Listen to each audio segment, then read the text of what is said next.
आदाब, मैं हूं अली हिदायती और आप मेरे साथ देख रहे हैं प्रवास टीवी यूट्यूब चैनल। आज बतारीख 15 नवंबर 2020 बरोज़ इतवार को Al Rashid ideal high school Jagadhri में पढ़ो लिखो बढ़ो चैरिटेबल ट्रस्ट की तरफ से तालीमी अहमियत पर एक अहम प्रोग्राम मुनाकिद किया गया, जिसकी सदारत हज़रत अलहाज पीरजी हाफिज़ हुसैन अहमद सरबरा खान कपूरिया ने फरमाई। मेहमानाने ख़ुसूसी की हैसियत से प्रोफेसर बी मदन मोहन साहब, हेड मास्टर संदीप गुप्ता जी, जमियत उलमा ज़िला यमुनानगर के सदर मौलाना मोहम्मद इलियास कासमी पौंटी, मौलाना तैयब साहब कासमी फैज़पुर, हज़रत अलहाज हाफिज़ लालदीन साहब तेवर ने शिरकत फरमाई। सभी मेहमानाने ख़ुसूसी ने इजलास को ख़िताब भी फरमाया। ट्रस्ट के सेक्रेटरी राजीव हुसैन ने ट्रस्ट की 8 साल कारगुजारी पेश फरमाई। प्रोग्राम के आखिर में ट्रस्ट के चेयरमैन मोहम्मद इस्लाम और ट्रस्ट के सेक्रेटरी एडवोकेट अब्दुल जब्बार ने मेहमानों का शुक्रिया अदा किया। प्रोग्राम को कामयाब बनाने में भाई मोहम्मद इरफान और आइडियल हाई स्कूल के स्टाफ ने अहम रोल अदा किया। आइए जानते हैं क्या है ट्रस्ट की 8 साल कारगुजारी और मेहमानाने ख़ुसूसी ने तालीम को लेकर अपने खिताब में क्या फरमाया। पूरी वीडियो को आखिर तक ज़रूर देखें। वो खुद ही जान जाते हैं बुलंदी आसमानों में, वो खुद ही जान जाते हैं बुलंदी आसमानों की, परिंदों को नहीं तालीम दी जाती उड़ानों में। महकना और महकाना है केवल काम फूलों का, कभी खुशबू नहीं मोहताज होती कदरदान।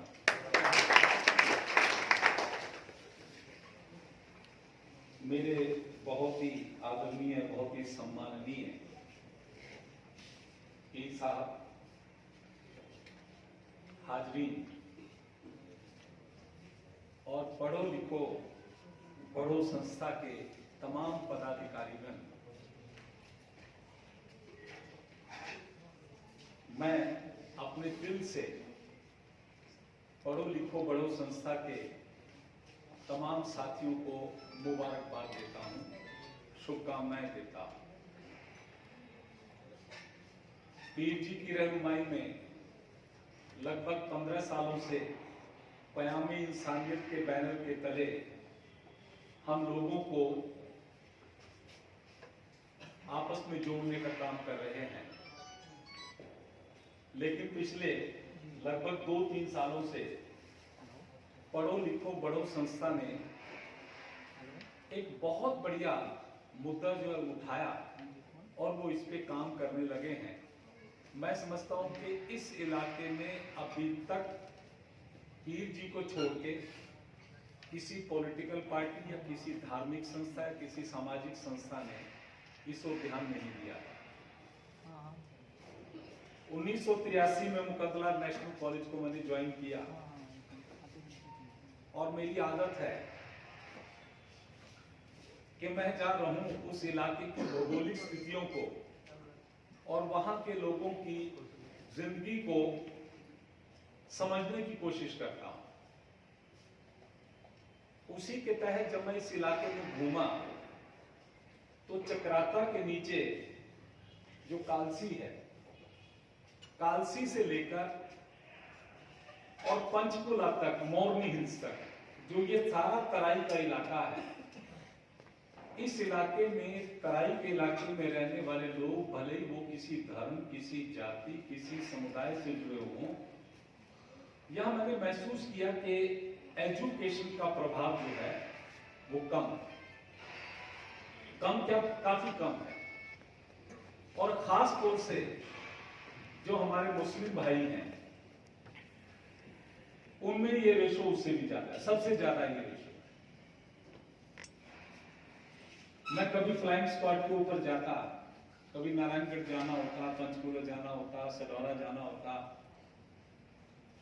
तो मैं वहां के प्रिंसिपल से भी बात किया करता था कि भाई अपने टीचर्स को और आप खुद इस इलाके के अंदर लगाएं, काम करें, लोगों को घर से निकालें, तो ये बहुत बढ़िया आप काम कर सकते हैं, इस इलाके के लोगों को एजुकेट कर सकते हैं। मेरे जितने पुराने स्टूडेंट हैं और ख़ास तौर से जो मुस्लिम कम्युनिटी के साथ जुड़े हुए हैं उनसे भी मैंने बातचीत की और कुछ ने इस दिशा में काम शुरू किया, उसके नतीजे निकलने भी शुरू हुए हैं।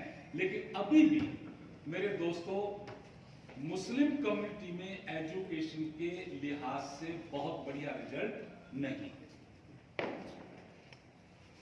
और इस स्तर पर, इस हालात में, जब पढ़ो लिखो बड़ो संस्था एजुकेशन के महत्व को, शिक्षा के महत्व को लेकर अगर सेमिनार का आयोजन करती है तो आप उनकी चिंता को भी समझ सकते हैं, उनके जज्बे को भी समझ सकते हैं, उनकी पहल कदमियों को भी जान सकते हैं, उनके इरादों को भी आप भांप सकते हैं।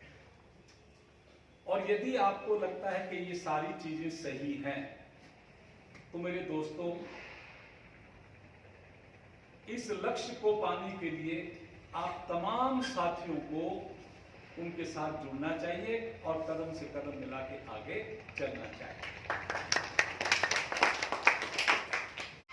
जरूरत नहीं रही। जो मकसद हमारा यहाँ जमा होने का है, उस मकसद का पता लग गया। इल्म को सीखना और सिखाना कितना जरूरी है, इस पर एक बात अर्ज करूंगा।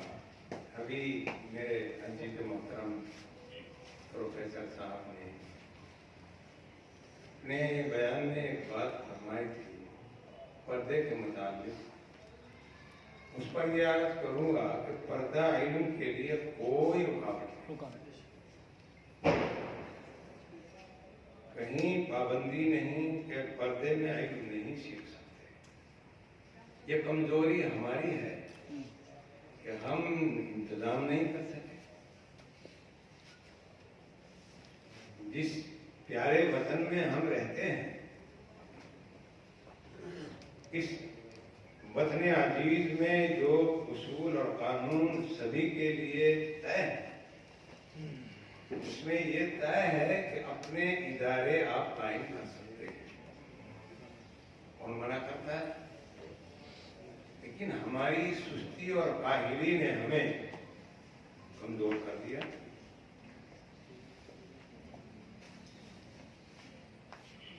पर्दा ये हुक्म रब्बी है, इसको चैलेंज करना खुदा से बराह रास्त मुकाबला है। जो चीज अल्लाह ताला ने अपने बंदे को दुनिया में हाँ और ना में कही, वही कानून है। हमारे कानून रोजाना बनते हैं, बदलते हैं, अल्लाह का कानून नहीं बदलता। अल्लाह ताला ने हमारे ऊपर इल्म जरूरी करार दिया। हमारे आका प्यारे नबी सल्लल्लाहु अलैहि वसल्लम ने मर्द औरत के लिए इल्म का हासिल करना फर्ज करार दिया।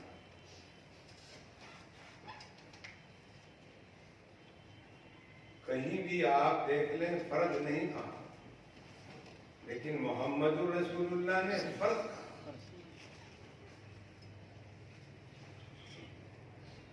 अक़वाम मुत्तहिदा सारी दुनिया कहती है इल्म का हासिल करना सबका हक है।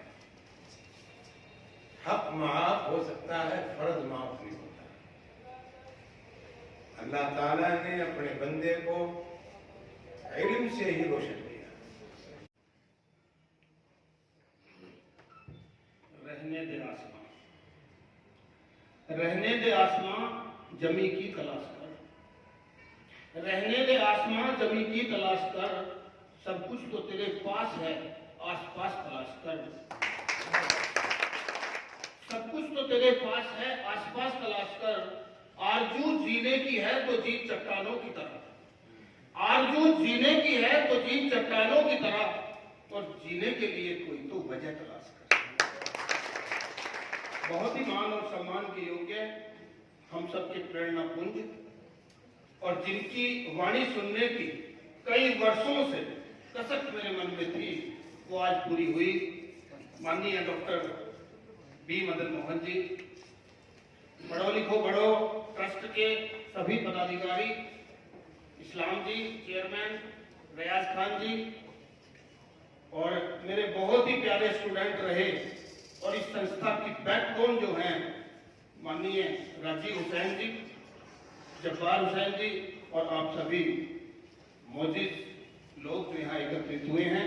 मेरी संस्था जन कल्याण समिति के प्रधान श्री राजेश कश्यप जी, मंचा सिंह, सभी अतिथिगण। वैसे तो जब एलईडी लाइट का प्रकाश हमने देख लिया हो तो एक जुगनू का प्रकाश उस समय क्या रोशनी करेगा। बी प्रोफेसर जी, बी मदन मोहन जी प्रोफेसर जी ने जो अपनी वाणी से सारे मुद्दे पे रोशनी डाली, उसके बाद कुछ कहने को बच नहीं जाता। लेकिन फिर भी जब मुझे आदेश हुआ है, मैं भी संस्था के साथ काफी समय से जुड़ा हुआ हूँ, इनकी कारगुजारियां, इनके कार्यों में मुझे भी अवसर मिलता है देखने का और इनका हौसला बढ़ाने का। एक हमारे यहाँ परंपरा रही गुरुकुल में जाकर शिक्षा प्राप्त करने की, लगभग वही परंपरा मदरसों में भी वही है कि एक विद्यार्थी जो वेल टू डू फैमिली से आता है, जो एक अच्छे परिवार से, जहां पानी का गिलास लेने को भी वो मम्मी को कहता है कि पानी का एक गिलास दे दो, उसको मदरसों में जाकर, गुरुकुल में जाकर शिक्षा प्राप्त करनी होती है। शिक्षा का अर्थ केवल रोजगार के लिए 2 अक्षर पढ़ना नहीं है, शिक्षा का अर्थ है सर्वांगीण विकास करना। महात्मा गांधी जी ने कहा, by education I mean an all round development. न केवल 2 अक्षर पढ़ के रोजगार प्राप्त करना शिक्षा है, सर्वांगीण विकास शिक्षा है। कैसे बैठना है, कैसे चलना है, कैसे बात करनी है, कैसे अपने इष्ट की आराधना करनी है, जिसको हम पूजा पाठ या किसी भी पद्धति से जोड़ते हैं। शिक्षा का उद्देश्य केवल नौकरी प्राप्त करना नहीं। प्रोफेसर साहब ने उदाहरण दिया द्रोणाचार्य जी का, संदीपनी ऋषि का, मैं उदाहरण देता हूं विरजानंद जी का। स्वामी विरजानंद जो ब्लाइंड थे, अंधे थे, अपने आश्रम में लेटे हुए हैं और एक शिष्य के रूप में एक व्यक्ति जाता है, एक बच्चा जाता है। रात का समय है और वो पूछता है, जो इस प्रकार के, जिसको हम दिव्यांग बोलते हैं, परमात्मा की तरफ से, मालिक की तरफ से उनको खास गुण मिला होता है। जैसे ही हम उसको बोलते हैं, थोड़ी आवाज हुई दरवाजे पर, स्वामी विरजानंद जी कहते हैं कि भाई कौन, कि भाई कौन? जवाब आया कि बस यही जानने आया हूं कि मैं कौन। से आज की कई बातें थे, लेकिन ये पढ़ो लिखो बढ़ो की कोशिश है और आज के इस प्रोग्राम की अहमियत ये है कि ये तालीम एजुकेशन के ताल्लुक से प्रोग्राम है। और मैं समझता हूँ जब मैं चेहरे पढ़ रहा हूँ, देख रहा हूँ, ये अल्हम्दुलिल्लाह कोई सामीन हजरात नहीं है, ये सब चुनिंदा चुने हुए लोग हैं। अगर गिरता को सरपरस्त है हम सबके, लेकिन आप सब हजरात यहाँ चुने हुए लोग। और मैं समझता हूँ कि हाजी राजीव हुसैन और पढ़ो लिखो बढ़ो की टीम की तरह अगर हम सब अपने अपने इलाकों में ये अहद कर लें कि इंशाल्लाह हमें अपने बच्चों को आगे बढ़ाना है, पढ़ाना है, उनके लिए कोशिश करनी है, तो इंशाल्लाह हम 100% कामयाब हो सकते हैं। मैं समझता हूँ एक मिसाल मेरे सामने है, आप हजरात के सामने डॉक्टर साहब ने पेश की। 8वीं तक हमारा सरकारी स्कूल है और 8वीं तक ही हमारा मदरसा कोशिश करता है। उसके बाद हम लाख कोशिश करते थे, उससे आगे बच्चे बहुत कम बढ़ते थे। लेकिन हाजी राजीव हुसैन साहब, इनकी पूरी टीम वहां पहुंची, मुझसे बातचीत की, तो मैंने कहा हर तरह का ताउन जो भी आप चाहते हैं इंशाल्लाह मेरा रहेगा, लेकिन चाहत है, सोच है कि हमारे बच्चे आगे बढ़े। इन्होंने कहा इंशाल्लाह आपका साथ रहेगा और हम काम करेंगे। अल्हम्दुलिल्लाह आज वो बच्चियां जो 8वीं तक, 5वीं तक, या बच्चे 8वीं तक, 5वीं तक पढ़ के छोड़ गए थे, अल्हम्दुलिल्लाह 12वीं काफी बच्चों ने 12वीं कर ली और बच्चियों ने ऐसे पर्दे के साथ, मैं समझता हूँ अगर हर इलाके में ऐसे इंतजाम हो जाए, माशाल्लाह हाजिरी की तरफ से एक आदमी बाकायदा बच्चियों के साथ टेंपो में साथ रहता था और जब तक वो बच्चियां पेपर देती थी उनके साथ जब तक वो वहीं हाजिर रहता था, उसके बाद घर छोड़ने के बाद उसको सुकून होता था। जब मैंने पहला दिन ऐसा देखा तो मैंने अल्लाह का शुक्र अदा किया और अल्लाह से दुआ की अल्लाह इनसे खूब काम मिले। क्योंकि हमारी तमन्ना होती है कि हमारी बच्चा पढ़े, बच्चा अच्छे माहौल में रहकर पढ़े, बच्ची अच्छे माहौल में रहकर पढ़े, पर्दे के साथ पढ़े। तो जब ये महसूस किया मैंने कि हमारी बच्ची 12वीं का पेपर दे रही है और यहाँ पर्दे के साथ तालीम हुई उसकी, और जब वो पेपर देने जा रही है तो वहां भी वो पर्दे के साथ ही जा रही है, तो अल्लाह का शुक्र अदा किया। तो मैं समझता हूँ आप हजरात यहाँ नुमाइंदा हैं, आप सामीन्य है, आप तो हर एक तकरीर कर सकता है यहाँ करके, लेकिन मैं समझता हूँ आप ये इरादा, ये तहिया पीर साहब की मौजूदगी में ये लेकर उठे कि अपने अपने इलाके में हम हर एक ऐसी कोशिश करेगा कि हम अपने बच्चों को पढ़ाएं, बढ़ाएं, आगे बढ़ाएं। संस्था पढ़ो लिखो पढ़ो जो यमुनानगर के अंदर रजिस्टर्ड संस्था है, ये सन 2012 में इसका गठन हुआ और 2012 से ही इसने काम करना शुरू किया। इलाके के अंदर जो खामियां हैं, जो कमियां हैं, वो सब आप लोगों को पता है, लेकिन उनका समाधान कैसे हो, इस एजेंडे के ऊपर काम करना शुरू किया। और उसमें शिक्षा की जो व्यवस्था है, माली हालात है, बहुत सारे कारण हैं एजुकेशन के ना पीछे रह जाने के। उसमें एक कारण था करियर काउंसलिंग का, जो सबसे जरूरी भी था और आसान भी हमारे लिए था कि हमने काउंसलर लाए और गांव में काउंसलिंग कैंप लगाए। तो हमने इस संस्था की शुरुआत सन 2012 जून में करियर काउंसलिंग के कैंप लगाकर की। उसके बाद बहुत सारे ऐसे बीच बीच में मौजूद रहे कि करियर काउंसलिंग का जो समय अप्रैल से जून, जुलाई या अगस्त तक का रहता था, तो बीच के जो 8 मंथ बचते उसके लिए फिर स्कॉलरशिप का अवेयरनेस का कैंप हमने इलाके के अंदर लगाए। और उसके बाद जो है इसी तरह तकरीबन 8000 बच्चों को हम संस्था के जरिए से करियर काउंसलिंग का गाइडेंस उनको प्रॉपर करा पाए हैं। बहुत से बच्चों को, 100 से ज़्यादा बच्चों को स्कॉलरशिप संस्था ने दी है और इसके साथ 460 बच्चों को computer basic elementary course certified government central government से करवाया है। इसके साथ साथ 400 लोगों को डिजिटल साक्षरता मिशन में एनरोल करा के उनको डिजिटली साक्षर बनाया है। और इसके बाद दूसरा जो है रक्तदान का, जो गांव के अंदर लोगों के अंदर भय रहता था, नहीं कर पाते थे, वो भी शुरुआत सन 2014 से ग्रामीण क्षेत्र में की है। 154 बच्चों को 10वीं 12वीं संस्था आप लोगों के सहयोग से करवा पाई है। और इसके अलावा रोजगार के 400 लोगों को जो है बुनकर की एक सर्टिफाइड ट्रेनिंग, जो कि केंद्र सरकार से प्रमाणित डिप्लोमा करवा पाए हैं। और 20 बच्चों को जो है सिलाई कढ़ाई का भी टेक्निकल एक्सपर्ट बनाकर सर्टिफाइड किया है।